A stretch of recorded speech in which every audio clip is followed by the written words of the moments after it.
Moi, me tultiin Rantaan. Miljankaa tänne rantaan. Mintunkaa. Miljankaa. Mintun. Miljan. Mintun. Miljan. Mintun. No ihan se on me. Eli Milja ja Minttu ollaan nyt täällä rannalla. Niin. Joo. Tuolla puolella on vähän elämää, mutta tää on tämmöistä mettää vaan.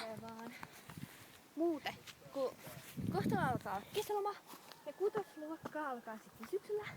Jota ei nyt vielä jaksa ajatella, mutta kumminkin sitten me joudutaan yläasteelle semmoiseen kouluun. Joka on ainakin 10 kilometriä. Ylikin. Niin. Jossain siellä, niin me joudutaan aina bussilla.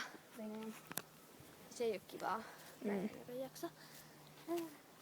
Me ei voida. Mua ärsyttää, kun me ei voida kuvata niinku meitä.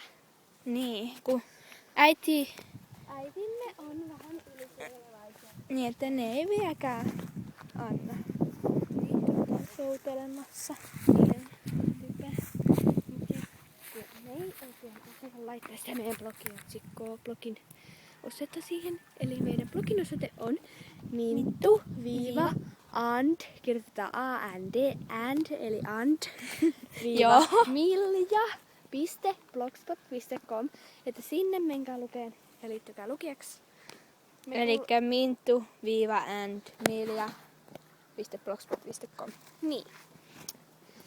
Mutta mua ärsyttää, kun nämä videot voi olla niin lyhyitä. Niin. Mutta ihan sama. Me lähdetään vähän.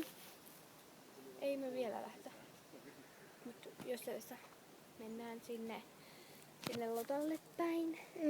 Mut ei se tuu kumminkaan mikään. Niin. Ei me tiedä kyllä että mennään missäkään. Joo. Meillä on tänään muuten ruokana tortilloja. Ne on ihan himo hyviä. Niin. Ja niin. Tuolla puolella on semmonen jäätelökioski, minne me välillä mennään. Se on sellainen kesäpaikka. Me souditaan sinne ja souditaan tätä sinne. Joo. Että joo, mutta meidän pitää mennä nyt Joten leikkiin meidän pikkusiskankaa, joten moikka! heippa! Tulee